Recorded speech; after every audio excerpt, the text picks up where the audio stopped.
Welcome back. It's now time for our discussion segment, and today we're talking about a major issue that has seeped into our discourse. The mothers of two teenage girls are outraged following their expulsion from a high school in January over a video which showed the two girls kissing. But according to the St. James High School Board Chairman Christopher McCurdy, the board did not authorize their expulsion. It was solely the principal's call. And while the Ministry of Education awaits findings from the schools board, some have denounced the handling of the situation. To explore this matter further is Executive Director of Jamaicans for Justice, Mikel Jackson, and Policy and Advocacy Manager at Equality for All, JA, Nicoy Wilson. Ms. Jackson, Mr. Wilson, welcome and thank you for joining us. Thanks for having me. All right, we begin with Ms. Jackson. Have you seen the video and what do you make of it? I haven't seen the video, and to be very honest, within the broader context of what is happening, I'm less concerned with the content of the video, but the process by which the decision was arbitrarily taken by the principal.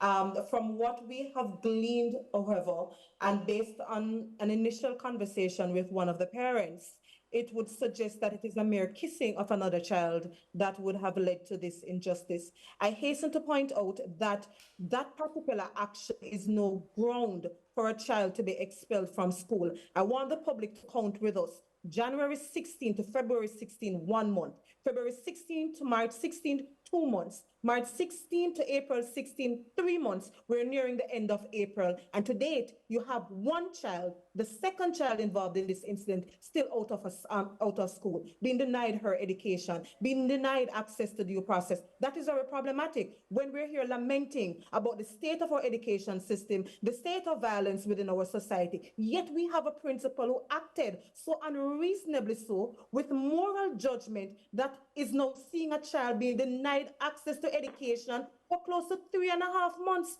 Well-thinking Jamaicans should be upset and should be joining the call for reinstatement of this child. And normally we're hesitant to say this, but to be very clear, we are recommending that both mothers pursue legal action in this regard. Unjust.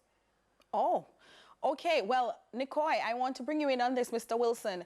We're talking about equality for these children, but perhaps even for their parents and those who've been impacted by this matter recently. You heard from JFJ's head just now that legal action is recommended in this instance. What do you say about the principal's handling of this particular matter? Well, just to say it is very unfortunate that this has happened once again, where we have an educational institution basically, being a god unto themselves and deciding that a child cannot attend their institution for a very arbitrary reason. The students' right to education has been violated. And again, even though the principal acted independently of the board, I have to reiterate that there needs to be some change to how education institutions are operated, because the education regulations of 1980 empower them to basically do what they want, irrespective of what the ministry says. And so that is something that needs to be looked on from a policy perspective. Well, I read the Gleaner article today, and some words were used, allegedly used by the principal. And I must condemn those words as homophobia, because it is basically looking at a video of two girls kissing.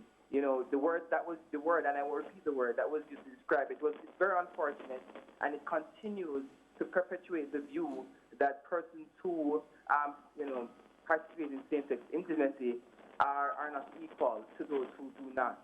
The law does not prohibit same-sex intimacy among persons, among females, and so his expulsion of them. Yes. He doesn't have a legal ground to do so, because legally, what they did is not prohibited. All right, we're up on a quick break, Mr. Wilson, so hold that thought. When we come back, we can finish.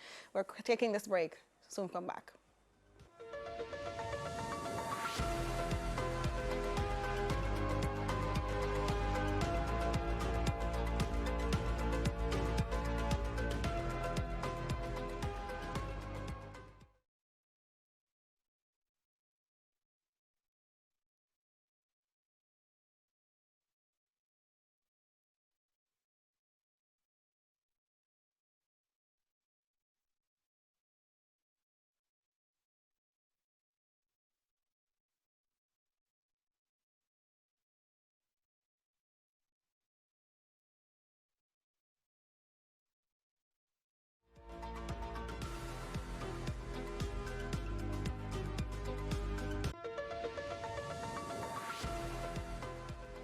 Welcome back to CVM News at Noon. It's our discussion segment. We're continuing that discussion about the two female students who were expelled from a St. James school after they were seen on video kissing. Now, we have joining us for this discussion Nicoy Wilson. He is the Policy and Advocacy Manager at Equality for All Jamaica. Nicoy is still on phone, and we also have the JFJ's head, Mikkel Jackson. She's the Executive Director on Zoom. So welcome back, ladies and gentlemen. Mr. Wilson, you were continuing that dialogue about the lawfulness of the handling of the situation as per the principle and the regulations from 1980, I believe. Right. So yes, there was no legal ground for the children's expulsion. And just to say, if there were issues as it relates to their sexual conduct, then again, I'm calling for a revision of our sexual education curriculum. Because proper sex education would have helped to allay any fears that people would have had in relation to these two children. Again, it's unfortunate that the principal took this action, and I hope that the ministry's investigation will yield some results where we'll see some sort of action being taken against this principal for acting the way he did. Understood. Well, it's alleged by one of the parents of the girls that the principal had made some utterance to the effect that if it were a male student that the female was caught kissing, then he would have acted otherwise. Firstly, Ms. Jackson, what do you make of such a statement, and what are the implications for such a suggestion? I really do believe that leaders ought to put aside their own moral judgment and their own biases when it is that they ought to be acting in the best interest of the child.